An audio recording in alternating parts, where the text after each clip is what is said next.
All right, this is the study hall for November 20th, and we're going to be doing more critical reasoning. Theme from before, we've had a couple of sessions on this theme already, but the idea is that you can personalize a lot of passages on this test. Specifically, when you have a passage that is related to the actions of people or businesses, because businesses are ultimately people too. So basically, whenever the passage is about what people are going to do, there's going to be some perspective that's going to be the most important perspective here. When I say most important, I mean really just the fulcrum on which the whole thing turns. Like there's going to be some entity whose behavior is really going to be most directly related to whether something will happen or not. And it's up to you to figure out what that is. Basically, just think about it. Just think about whose actions are most deterministic. So, for instance, just as an example, if the passage was about whether a certain product will sell on the market, if you think about whether the product sells or does not sell, ultimately, at the end of the day, that would come down to the buyer. Does the buyer buy that product or not?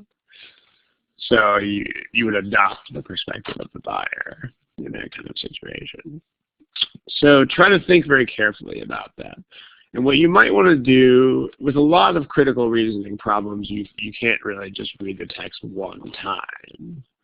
Because with a lot of these, you got to read through it to figure out what perspective to take, and then you got to read it again from that perspective. So here's something that you might want to try.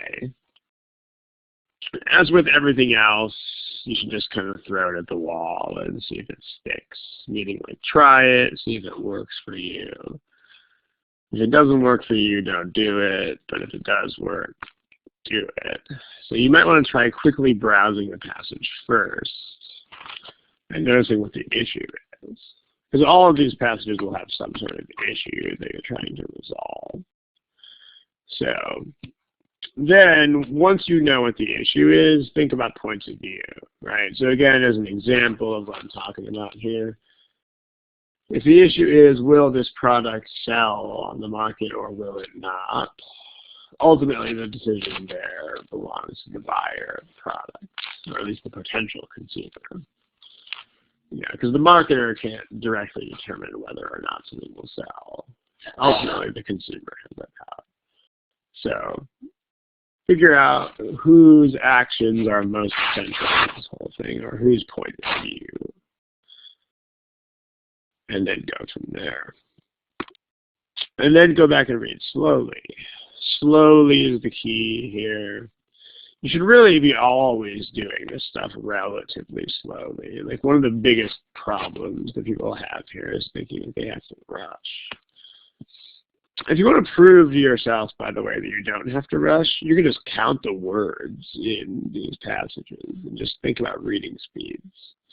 The most critical reasoning passages are somewhere between 60 and 120 words, which means that even if you read at an unbelievably slow pace of 60 words per minute, that means even if you read this slowly, like 1 word per second, you would still get through that passage in between 1 and 2 minutes. So you don't have to rush this at all. And if you do rush it, the net result will be that you'll get through it more slowly. That's kind of how this works, right? So, because if you go through it too fast, you'll miss things, and then you'll have to backtrack. And if you backtrack enough times, even if you backtrack just once or twice, you're taking longer than you would if you went more slowly to begin with. So don't rush it. Rushing is a big thing. It's bad. All right, copyright notice. Same as always, these problems are from the free GMAT prep software, and they belong to GMAT. So these are from the free software. We're allowed to reproduce those because the software is free, as long as it carries this copyright notice. So here's the copyright notice. And don't forget, when you get multiple choice questions, don't forget where you find those. You find those underneath your name. Letter A. Do it. Let's do a problem.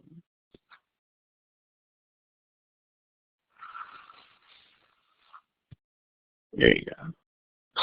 Someone already did choice A. Okay, go ahead and try this one. Remember where to find your multiple choice answers right there. Give it a shot, please.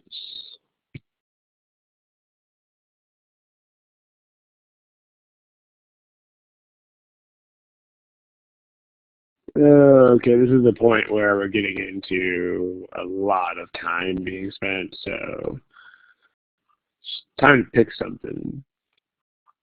If you are still definitely headed toward a definite goal, then you can take a little bit more time, but after this long, that seems less likely. So, yeah, I mean, I can't really force your hand, but if you don't have an answer yet, you should pick something. Okay. What is ultimately the issue here? So what you want to do, remember which part of these things you should read first. You should always read the question part of the question first, because that's what gives you a goal. That's how you actually know what you're even supposed to do here. So this means ultimately at the end of the day you have to weaken something, but before you can do that, you have to understand what this is. So what is that? And more generally, what is the issue in this problem? Does anybody have a can anybody give me a capsule summary of what is the issue? Like, what are we even arguing about here in the first place?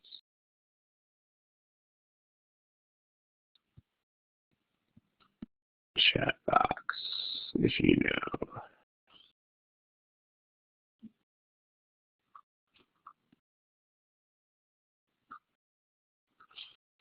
What is the issue?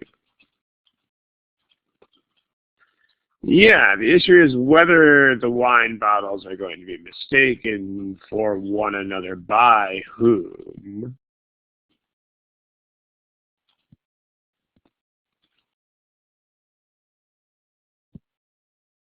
By the consumer. So one thing that should be quite clear here. Yeah, substitution of brands, I think you have the right idea, although the word substitution kind of makes me think that someone, like a retailer, would be swapping out one for the other. But if you mean the consumer, then yes. Right, so the issue that we are facing here is, will the consumer be confused by the two brands? You know, will the consumer actually buy a Danville bottle when they want to buy a Mordae bottle? So basically, will the consumer be confused? So, well, I think we know who we want to read this as then, right? So we want to read this as a consumer. Can anybody be more specific than that? Like, we should read this from the point of view of a consumer who wants to do what?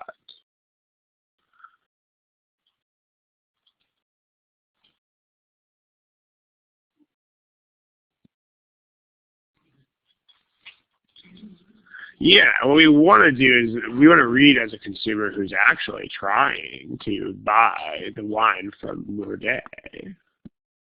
Because that's ultimately what the argument is about.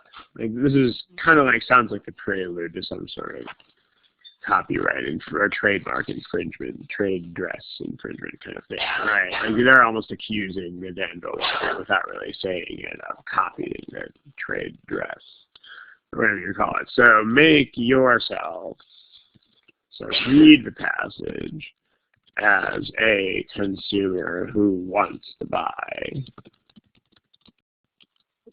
more day wine.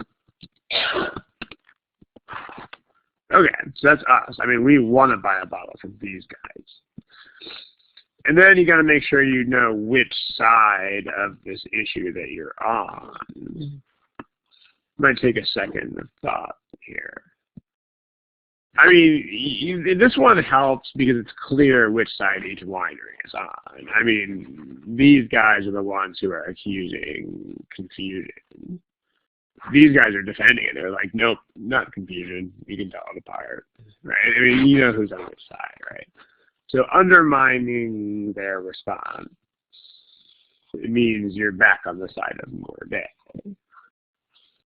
So you're going to be on more day's side of this issue. Because if you're going against Danville's side of the issue, then you must have been on their side of the issue. So that's the goal. Remember, the more specific your goal is, the more specific a standard that you have for the choices, the better. I mean, in general, your legwork should mostly be done by the time you get to the choices. So you need to be on their side of this issue, which means you are at risk of buying the wrong wine. So that's the standard that we're going to hold these choices up to.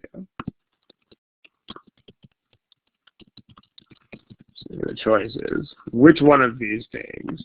Make it a question. Does this make it likely that I'll go home with a bottle of Danville wine by accident? I mean, this is the kind of thing that you want, and really you should not let yourself go to the answer choices until you have something like this. Until you have something that is this specific.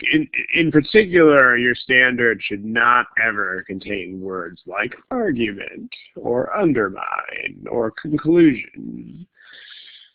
Those are the kind of things that create problems. You know, I mean, just think about that, because the thing is, like, think about that in real life. Think about superimposing weird terms like that. You know, like if you were arguing about something, anything at all, right? Like, should I park my car in this lot, which is farther away because it costs less? Or should I park it in another lot, which is closer but costs more? I mean, if someone responded to you with something like, well, conclusion, argument, blah, blah, blah, blah, you'd be like, dude, you don't know what you're talking about. So just make sure that you don't fall into that trap, right? When you see words like undermine and response and conclusion and argument, you got to get all these things out of there and replace them with specifics. Specifics is the goal. Replace all vague words with specifics.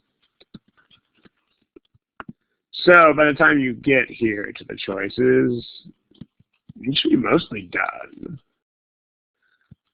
This is where the time is spent. The time is spent getting from there to there. The choices should be pretty quick, especially if you're the consumer, right? Okay. Choice A says that gold is not just that one bottle, but that it's actually kind of a trademark of the Danville stuff. So what does that mean? Well, this means that the gold is actually a feature associated with Danville wines. So, and the gold labels are not on Morday wines. So if I'm the consumer, if I see that, this means I should be able to tell them apart. This makes it more likely.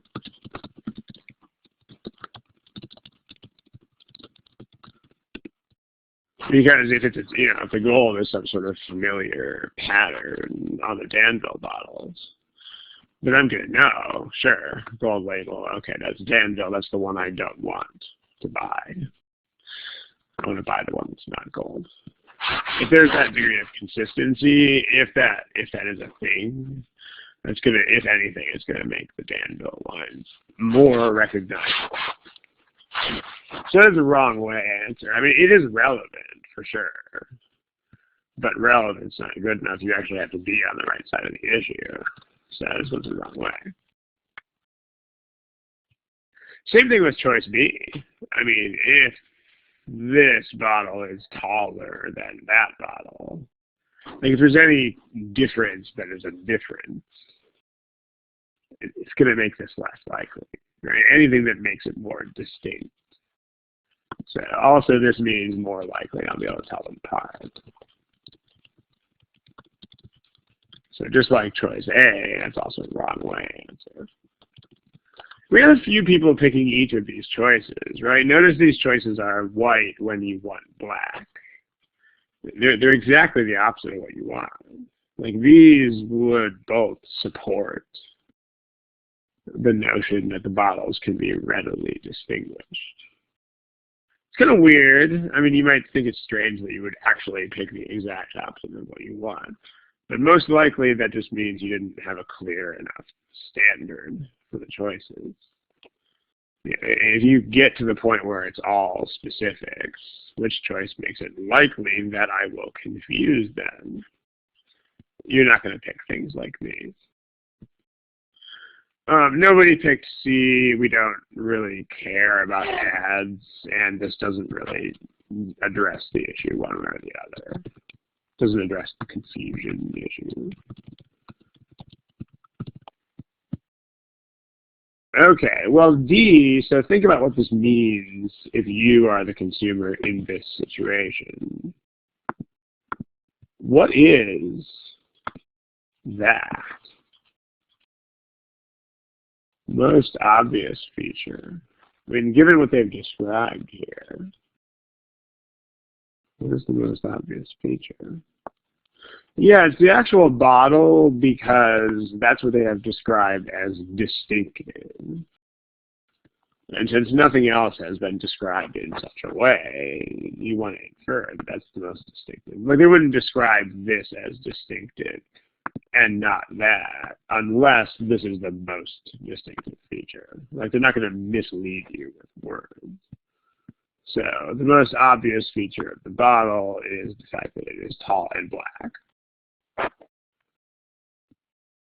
So if they buy it, if I'm just going to be like, you know what, I'm in a hurry, I'm just going to pick up the tall black bottle and suppose that it's more day. It means I'm more likely to confuse them. So if that's all I use, then I'm likely to confuse them. How about that? So that's a choice that we want. And then many popular wines, many wines doesn't really help us with these two. Because these two are also sold in bottles of a standard design, but this doesn't really help us. It doesn't illuminate the problem here. Any questions about this problem? Notice the challenge, like 95% of the challenge is really getting from this to that. Okay. Now for one that lots of people love. Where is that one? Here you go.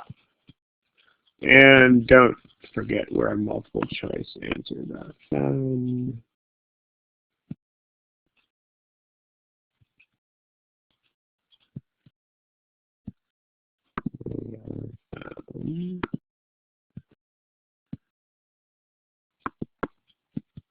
Here.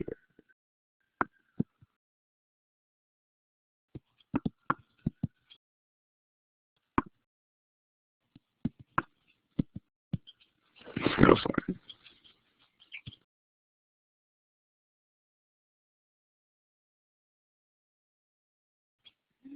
Sure, we're getting to be into a large-ish amount of time. Again, if you have a standard that is specific and you are still applying it, then keep going. But if not, It's time to pick a guess.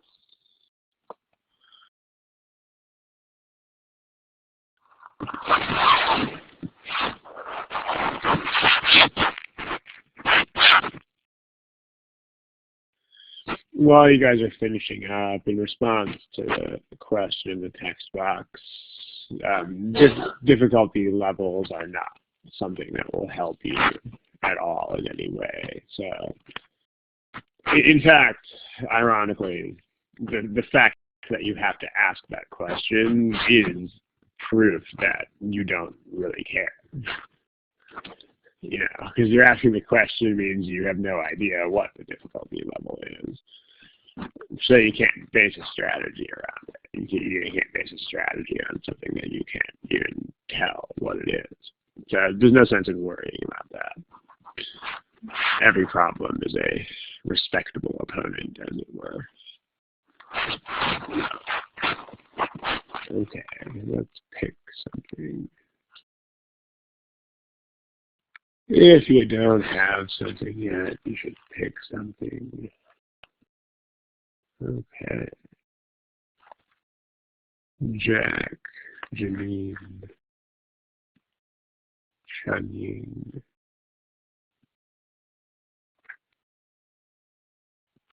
Okay, let's take a look. This is a question about assumptions. What you can do with assumption questions, I mean, there are a couple of ways that you might just see the end assumption as you go. But the most concrete way to handle these things, which we've talked about before, it's also in the course and in the materials and stuff. Assumptions are things that have to be true. So have to meaning if they are false, then the argument falls apart. So to make assumption problems, because seeing assumptions directly is not very concrete. You kind of just have to magic them out of thin air. But what you can do concretely with assumptions is you can negate them and see if that destroys the argument. And that's the most concrete way to handle assumption questions. So it's in the book, Negation Method. But the advantage of it is that it takes a task that otherwise is elusive. I mean, when you try to look directly for an assumption, you have to basically read an argument and look for something that's not there, which is a little bit weird.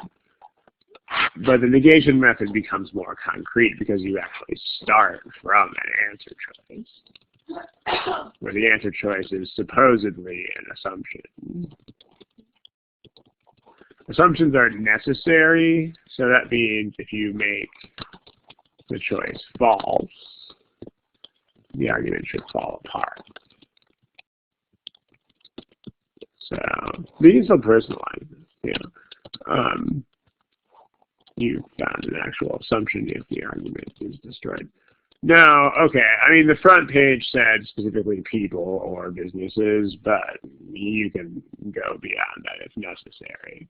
So what we're debating here is what is inhibiting fertility in female rhinoceroses. So this might seem a little bit far-fetched, but you can make yourself what? Whose perspective would you want to adopt here?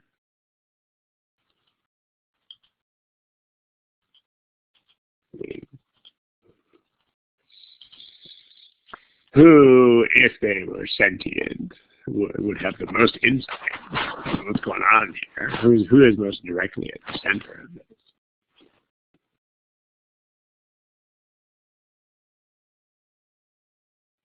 Yeah, the rhinoceroses are, right? Especially the female ones. So, you know, it seems a bit weird, but if you adopt the perspective of a female rhinoceros, it's probably a lot easier than it otherwise is. So, you're a female rhino today. That's kind of how it goes, right?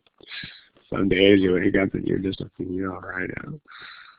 Okay, and so then what's going on is, like, the issue here is that female rhinoceroses that have been re-collared a lot. You're a female rhino whose collar keeps slipping off and has to be replaced.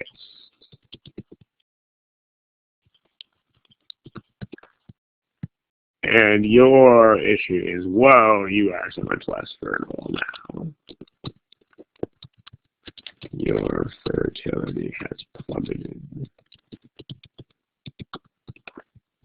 Okay. And we're investigating exactly why that is. And what they're saying is, because every time they do this, every time they replace your collar, they have to use this tranquilizer dart. So what they're saying is, if they keep having to trank you over and over and over again, that's what's doing it. It must be the tranquilizer dart. So that's what they say. So remember, that's the thing you're trying to destroy by reversing the answer choices. So they say must be something in the tranquilizer dart.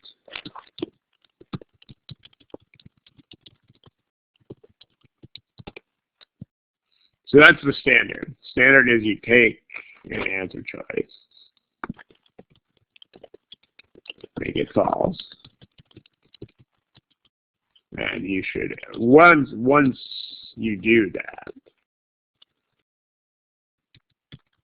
the argument that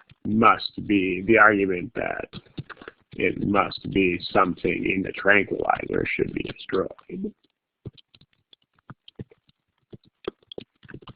Should no longer be valid. There's a standard.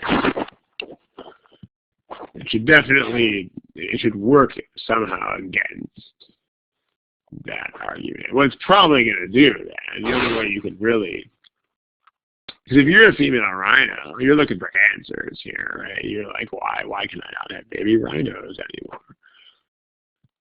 If they're going to prove, or if they're going to shoot down this argument, I mean, you're still looking for answers.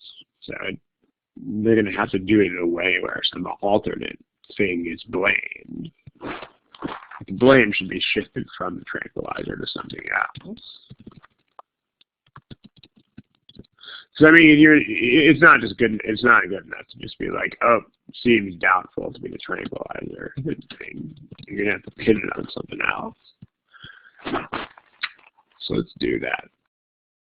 Let's negate some answer choices and see what happens.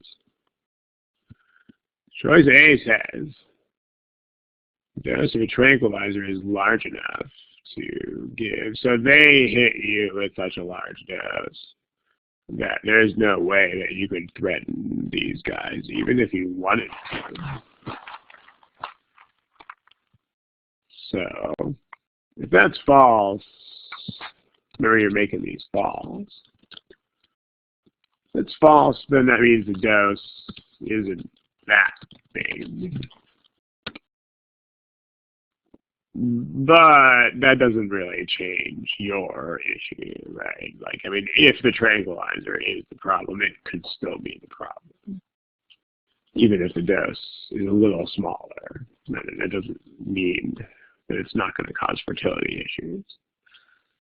So it doesn't really change anything. It definitely doesn't destroy the argument. It pretty much has no effect on it.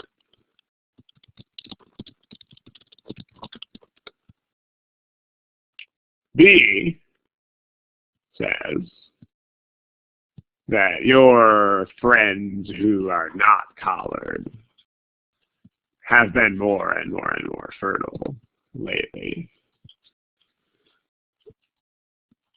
So this is not really a surprise, right? Because we actually already know this. We already know that collaring seems to go hand in hand with lack of fertility. I mean, this has already been established. So choice B is really just taking what you already know and just kind of putting an exclamation point on it. But this just emphasizes a trend that's what we already know.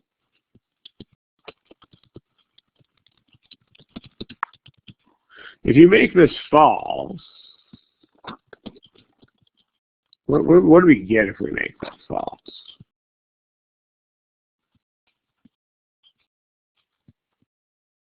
Fertility rate has been increasing in the past few decades. So we'd have to make that part false. The fertility is the same for both? Not necessarily. This is just the fertility rate of the ones who don't have the collars. If you make false, you just get hasn't been increasing. That doesn't mean it's the same as the fertility rate for you. Because the point here is that your fertility rate has actually gone down. So, you know, even if your girlfriend rhinoceroses who have not been collared, I mean, even if they are just as fertile as they always have been, and that doesn't really address your problem. Your decrease in fertility is still unaddressed.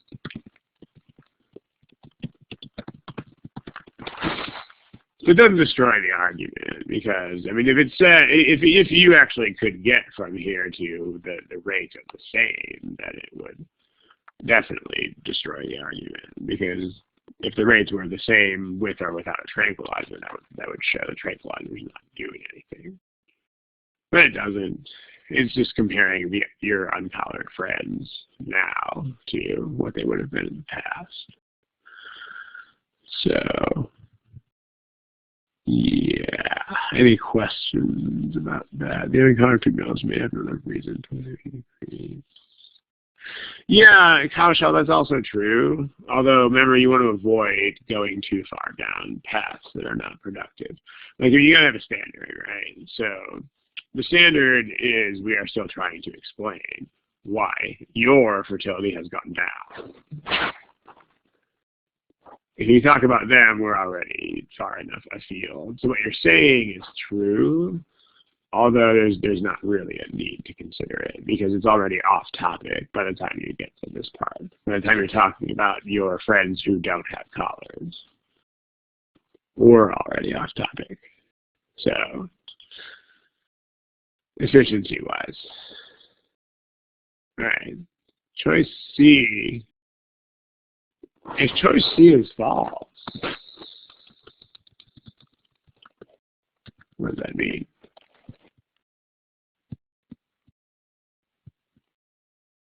It's false that the stress of being immobilized and handled has little or no effect. If that is false, then what is true? It means it has an effect, right? So what this means for you is that your fertility goes down by more than a negligible amount when they keep, holding you down and tranquilizing you and stuff. But it's the way they handle you. Notice, tranquilizing. It's just the immobilization and the handling, specifically not the tranquilizer. It's the rest of the process. It's the physical stress. So, notice what this does. This is the something else. Like we're saying, this destroys the argument that it is a tranquilizer, because now it's the other factors that have to do with the collaring. It doesn't prove the conclusion false. I mean, it could be the tranquilizer and C. But the point is that if this is true, then you can no longer establish that the tranquilizer is to blame. So this argument is gone. So this is the right answer. tool that destroys that when you reverse it. D, these are your male friends. It's good for them that they don't lose their collars as often, but we don't care about them. We care about you, female rhinoceros. Male rhinoceroses don't really have this issue. So, females are the population that we care about. Also, even if you think about this, because I mean, you might consider D as maybe that's a control group of sorts.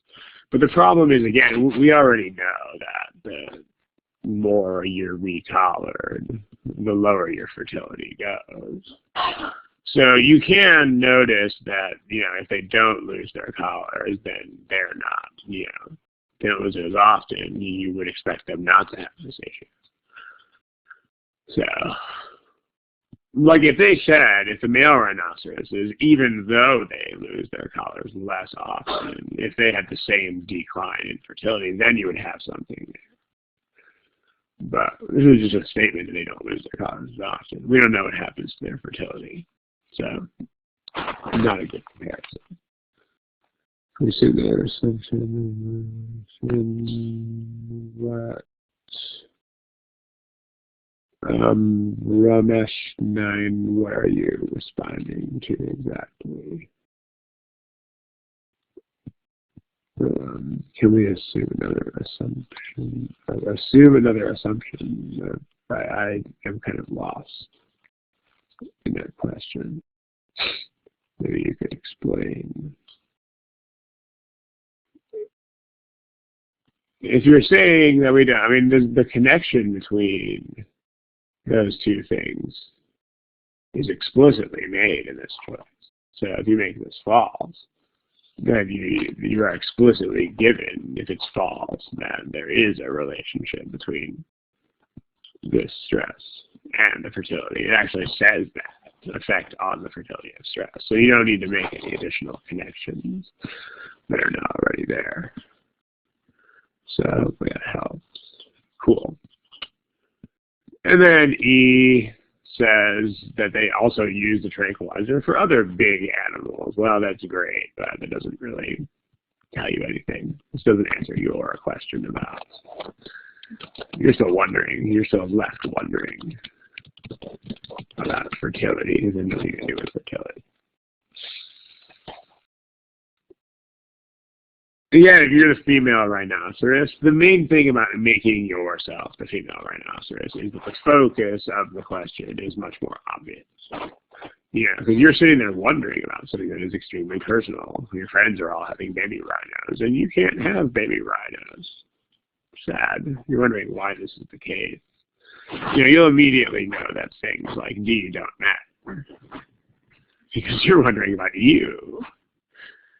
And we don't know whether these male rhinoceroses are having babies or not. So it's not going to address your issue. Same thing with B. I mean, it doesn't really matter to you what's going on with the uncollared ones. Because you're still wondering about this issue of yours. That's why this helps.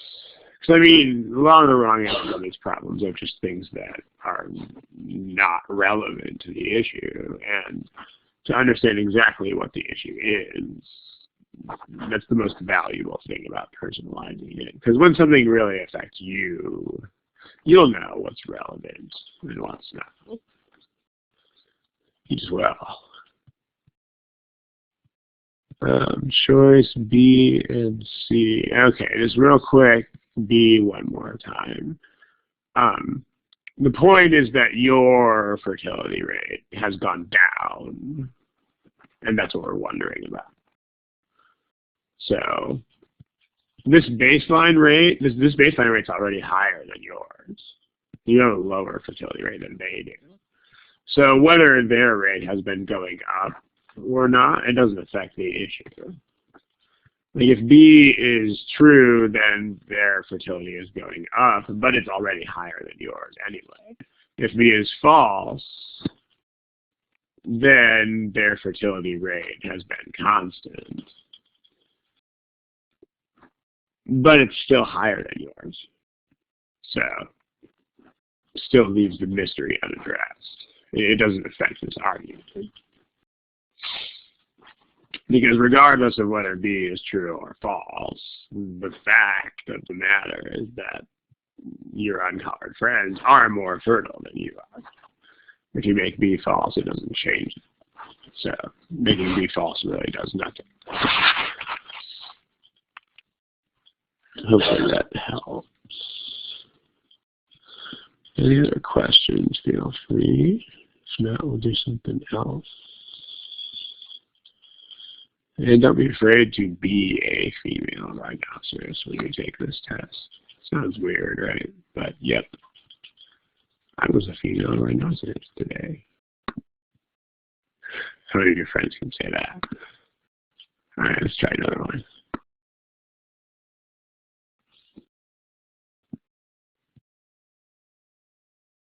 How about that one?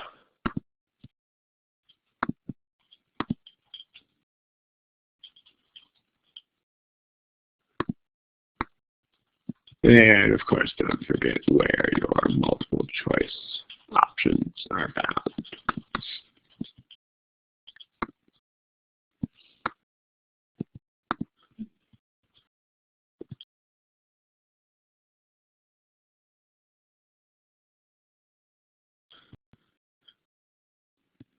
All right, we should be picking some things.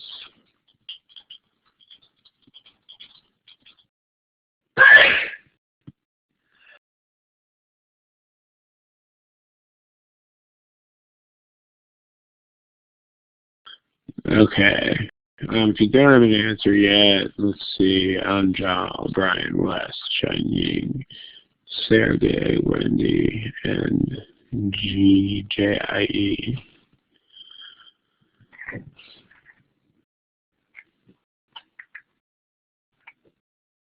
Okay.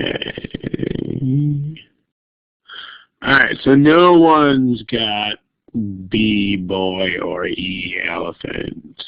So we're not going to spend too much time on those. Indeed, those are actually wrong answers. But the other three, there's a significant number of people picking each of the other three. But okay, so ultimately, what is the plan supposed to do? Like, what constitutes success for the plan? You figure that out even before you read what the plan involves. You can tell what defines success. So that's two things: reduce tax and get more businesses. Which one is the actual point of the plan? Which one is the objective? Well, what are we trying to do? That's what we're trying to do, right? Not the tax thing. I mean, the tax thing is one of the aspects of the plan. But the tax thing is, they just hatched that as a way to do this. This is the goal of the plan. So, and when you say people, presumably that means business people, right? So, who are you when you read this thing, considering that this is what they want?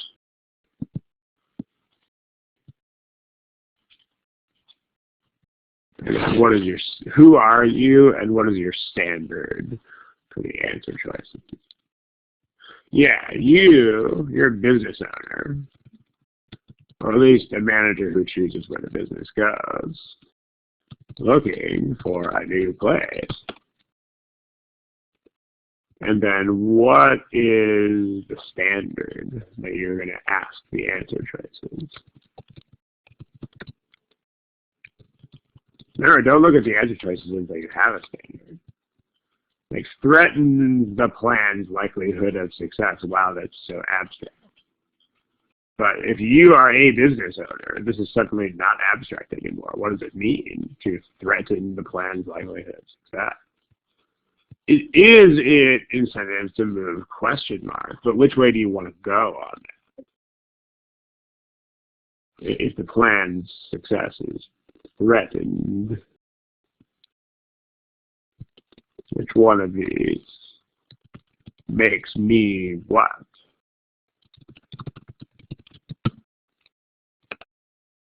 How did you fill in the rest of that question?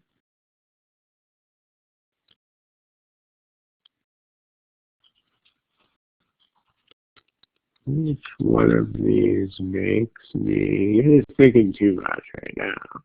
They think that this plan is going to get me to go downtown and locate my business in the downtown area.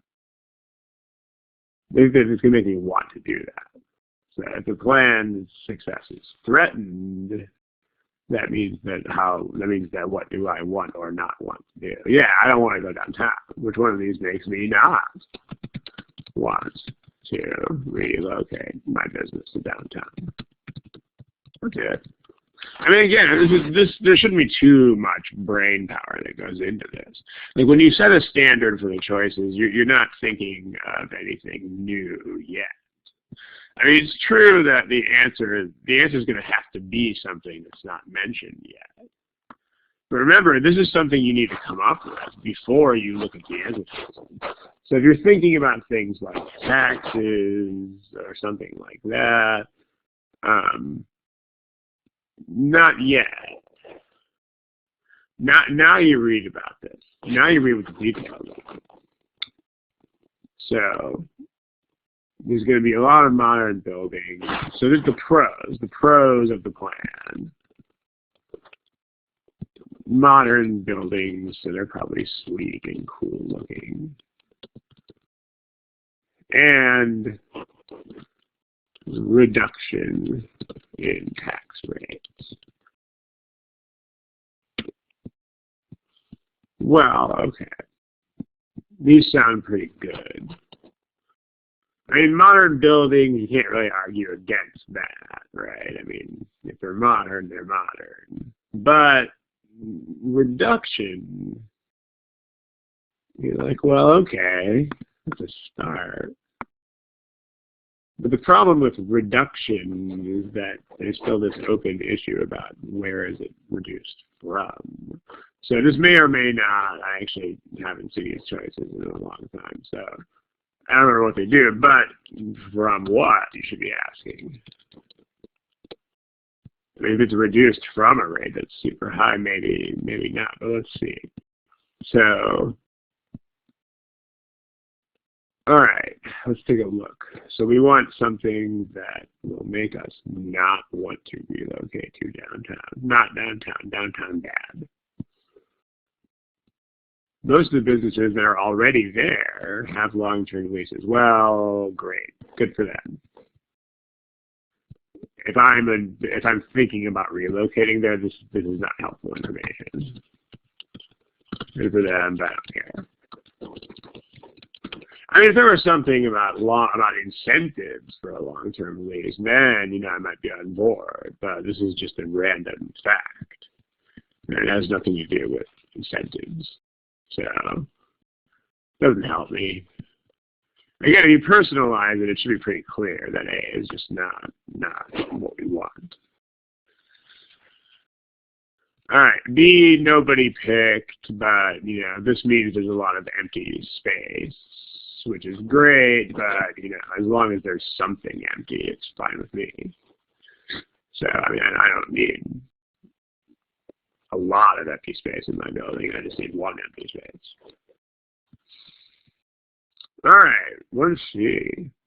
Well, notice that this is the reduced tax rate. That brownish, yellowish thing. Like, that's actually the post-reduction rate. This is the rate after the reduction.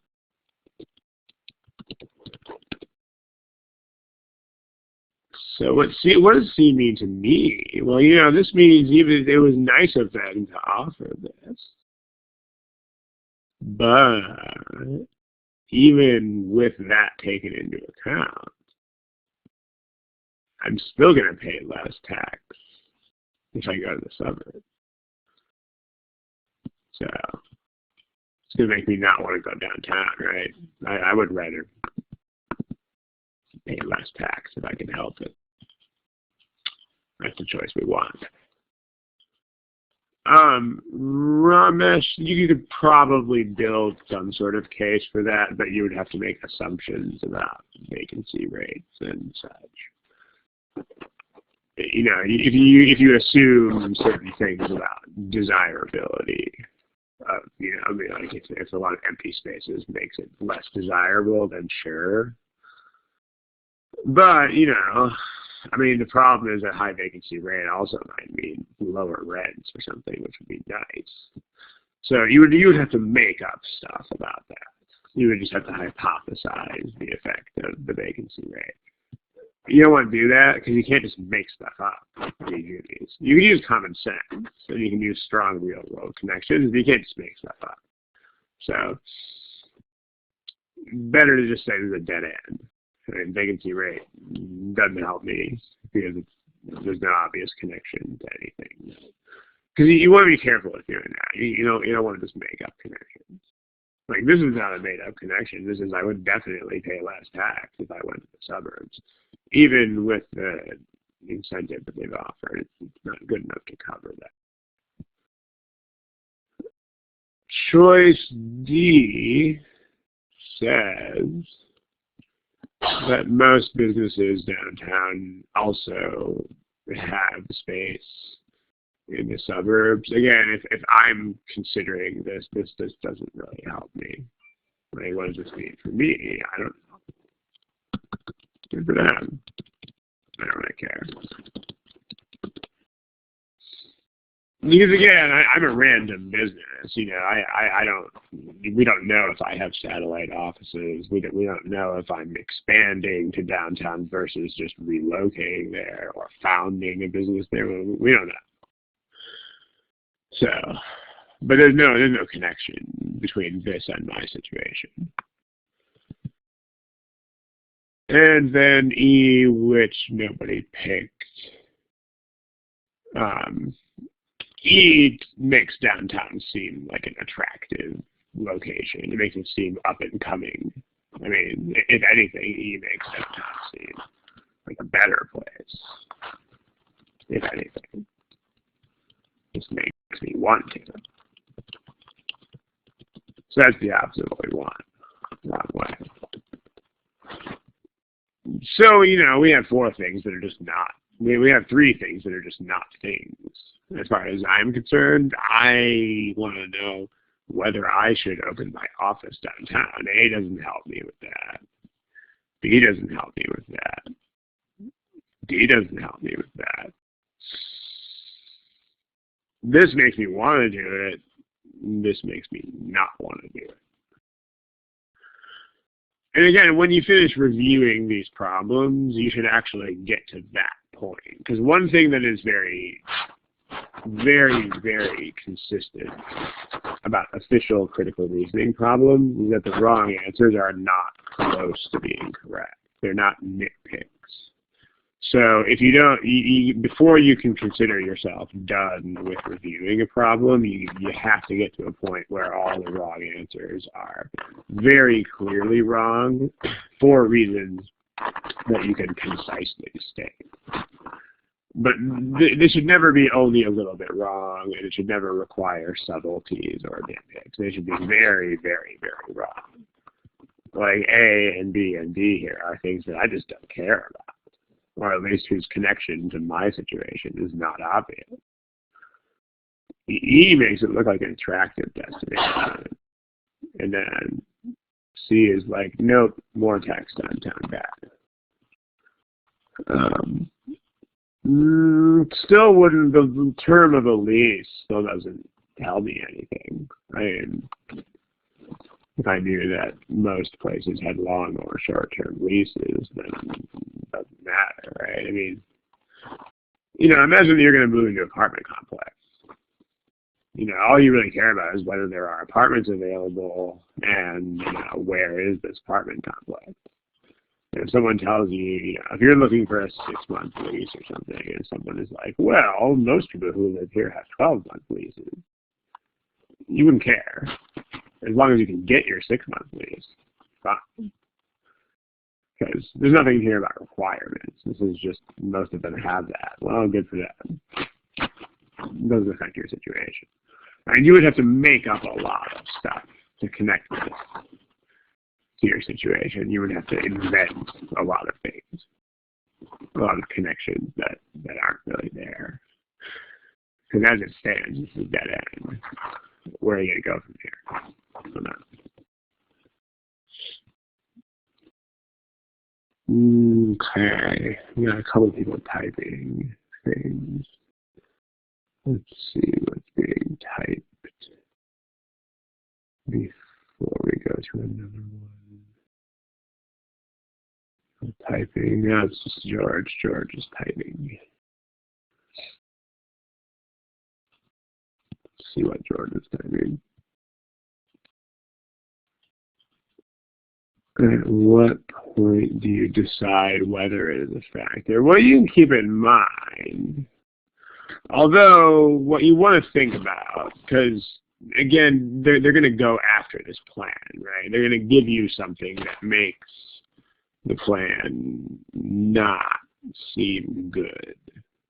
So if you think about this, you kind of want to just go at it. I mean, you can keep both of them in mind, I mean, theoretically. But if you think about it, which one of these is more likely to have weaknesses in it? Well, I mean, if a building is modern, it's modern. Like the only way that could be a weakness is if you specifically want a building that is not modern. Which, maybe. I mean, you could have an answer choice that's like, we're like a quirky interior design business that wants a really old looking space. Okay, well in that case, modern buildings is bad. Because, you have to lease in one of the new ones, right? But otherwise, this is clearly a plus by default, and there's not really a lot of obvious ways to go against it. On the other hand, a reduction, you get a lot of ways that could be not really great. I mean, if you're reducing it from a rate that is already high, then, right? Or something like C, where even with a reduction, it's still more expensive than other places, right? I mean, because apartment complexes do this all the time. They post some phony, I mean, it's not a tax rate, but it's analogous. You post some phony full price, and they're like, oh, we'll give you 10% off. When in reality, it's just an inflated number, right? I mean, this reduction could be a reduction from any value at all, because it doesn't say low tax rates. It just has reduced tax rates. And according to Choice C, they're still high. But I mean, we're paying more attention to this because it's more clear that this could be a liability. This can only be a liability if I am a quirky business that would consider modern a negative, which is unlikely. I mean, you can look for that. It's not there. But, just think about it with the real world perspective, and this one's got more holes in it. Okay, let's look at another problem. There you go. Yeah. All right. Super restaurant chain.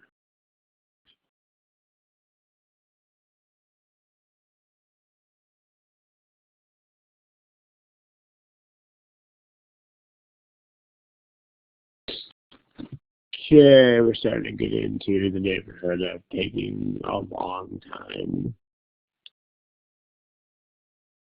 If you're still headed towards a definite goal that is definite, then, which is by this point seems unlikely. So Chengding Jack JIE. All right. Well,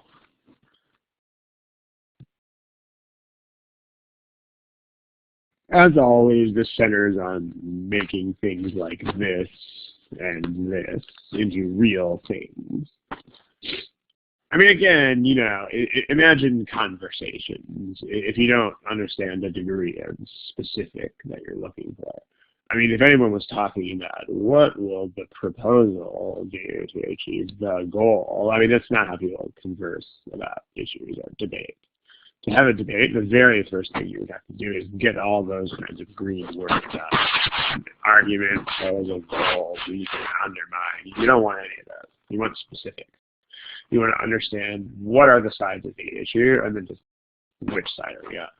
So the goal, what is the goal? Well, they actually say goal. So we want more sales. So for a restaurant, that means more total customers. So we want more customers. Because sales growth, you know, you're not really gonna, unless we actually mention, like we're gonna raise the price point or add more expensive things to the menu. They don't mention anything about prices themselves going up, so therefore this can only mean new customers.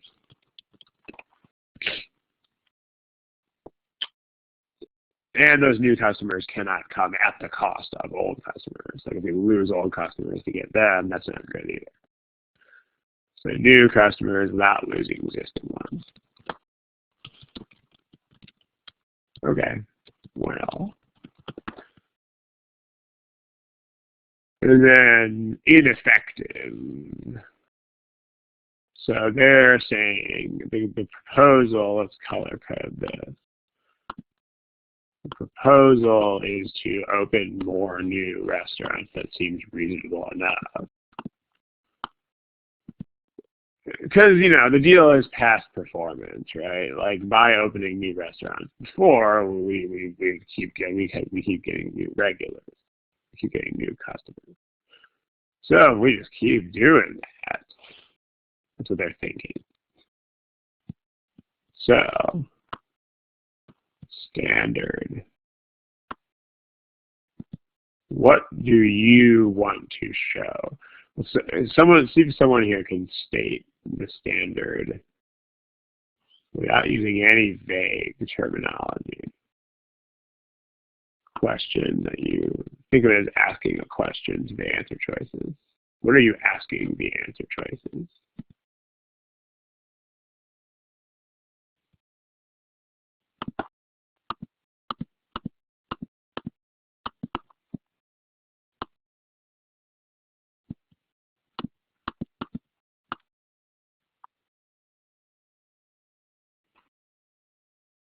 What you guys come up with there. Yeah, and then it's more than just that question, Brian. That's the issue. And make sure you know which side of that issue you're supposed to come down on. So the issue is, will opening even more new? Like, will we get more customers if we open even more locations? So what makes the company not open new restaurants? That's not the issue. I mean, we know that the proposal is the proposal. So what we don't need to think about is what happens if we don't implement the proposal at all. You know, just if that's not clear, just make an analogy to any other such thing. Like if someone tells you about this weird diet they're going to go on, well, which argues that the diet would be an ineffective way of losing weight, right? You're only thinking about the diet. You don't have to consider, like, what if they do something else, other diet. You don't do that. So when we say adopting the proposal would be ineffective, the proposal is a given. Like, we're only talking about the consequences of if we do this.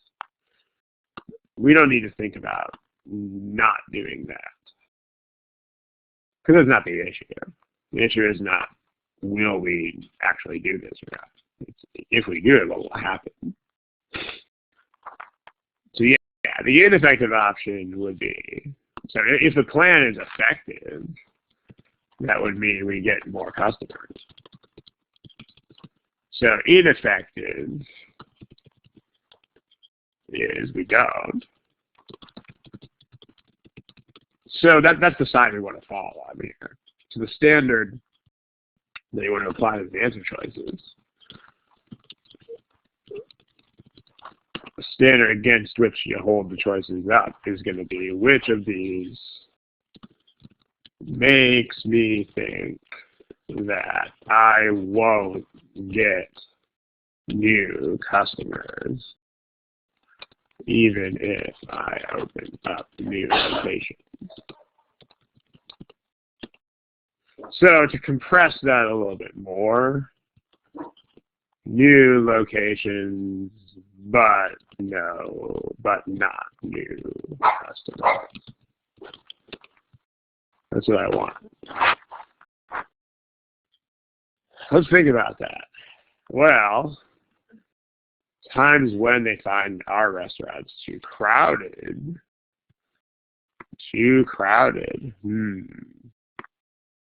What does that make me think that we should probably do if this is a problem?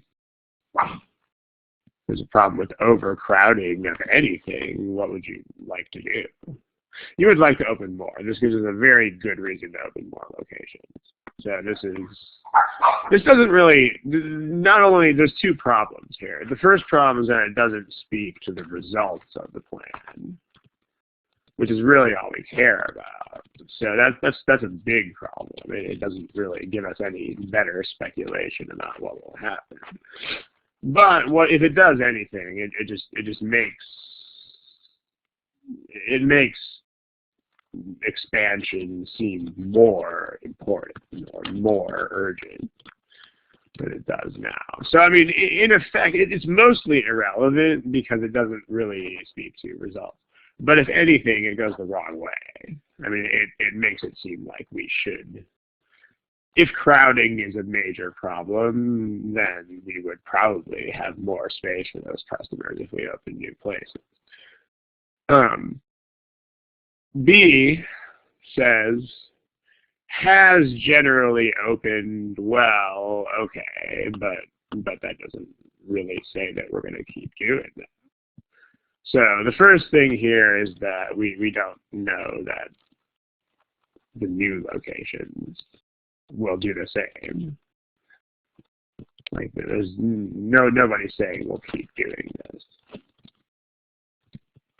So this is not directly relevant to the plan at all. But also, you know, our whole deal, like even if we do keep doing this, our whole business model is to steal customers from other restaurants. So the more restaurants there are around, the better it is for us. So like, I mean, given our strategy, doing this would be a good thing if we do. So two major problems there. The first is, you know, the past behavior is no guarantee of the future. Second thing is that given our historical trend of stealing patrons from other restaurants, actually this is exactly what we were going to do. C, nobody picked because I think you know that this just doesn't matter. I mean, if I am the owner of Super and I am looking to expand, I mean, man, if people like my small menu, they like my small menu. You would have to make up any connection to this. No connection to the issue here at all.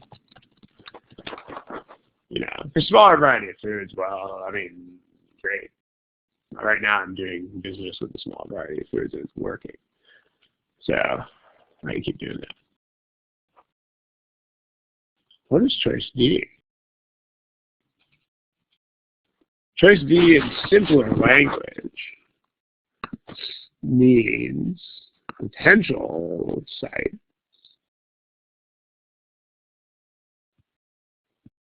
Or, I mean, anywhere I'm thinking of opening.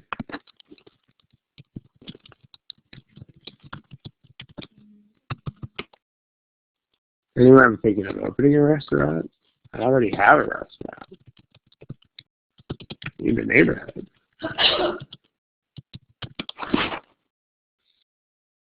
So, I mean, just think about this. Think about pizza joints. Think about fast food places. Think about whatever. I mean, if you open a Starbucks a block away from another Starbucks, do you think it's really going to have an overall effect on customers? Probably not, right? I mean, what it'll probably do is just redistribute existing customers. You know, it would probably lighten the load on each individual restaurant. Yeah, like if I open a Starbucks right next to a Starbucks, then the customers will probably split 50-50 or whatever. But it's not terribly reasonable to think that new people will materialize out of nowhere if they already have my restaurant in their neighborhood. But there are more customers, but they're going to be the same customers, right? The same. Like, again, think about opening a Starbucks next to a Starbucks. People who come to the new one are going to be the same people who would have just gone to the old one. Yeah, it's only going to, like, you would have to invent reasons for this to not be the right answer. Like this, because by default, this means that I'm just going to be getting the customers who already have my restaurant as an option. So no new, I'm not going to get new customers because I'm just going to get customers who would have gone to the nearby location instead. So I mean, to make this not imply that, you would have to make stuff up. Like, I mean, if there were overflow problems, then maybe, but you can't just assume that there are. You know, like if this is true, but all of the existing ones have to turn away customers because the lines are so long, then sure. And then also, you know, I mean, either that or something else, like if the new ones would be like swanky and cool and they would attract the cool kids, you didn't want to go to the old one. But by default, just think of what your first association is if you think about opening a Starbucks right next to another Starbucks. You don't think a bunch of new people are going to come. I mean, you think that they'll just take away half the customers of the original, is what you think. So unless you make up stuff that is made up. Yeah, I mean, just analogies are your friend, right? If you don't see the connection here, just think about Starbucks next to a Starbucks. Or a gym a block away from another gym that you own. You're probably not going to get anybody new. You'll just get half the people who went to the other gym. So you're just going to redistribute your existing customers. We have built our business by offering meals that are less expensive. This is great. That means we have, you know, lower price business model. But that doesn't speak to whether this plan will do anything. It certainly doesn't show that it won't. So there's no information about whether new customer base will happen here. So what is not realistic? What do you mean not realistic?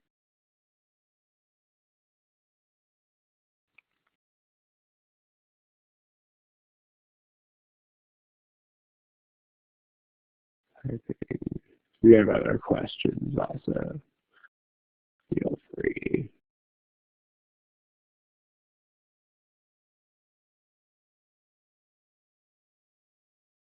Okay. Let's try to make this quick here because we're over time by.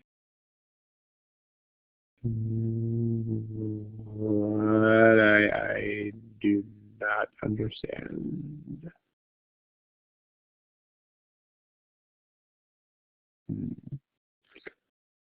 Okay, That is a joke that I don't get. All right, that's it. In any case, we are over time, so thank you for attending. And the next one's not for a little bit. It is, I want to say, December the 9th. So I think it's 3 weeks from today. So 3 weeks, something like that. Maybe it's not the 9th. The 9th. Whatever date is around there somewhere. Let me get the exact date. Yeah. It should be Thursday. I believe the next session is Thursday, the 11th of December. And that's the only additional session that we're going to do between now and the holiday. Mike Birbilia. I'm going to Google that because I don't know who that is. But I'm going to, let's see. I'm assuming it's not a good thing, man, because my voice is not a good thing. Voice made to be in pictures, as it were. But kill the recording.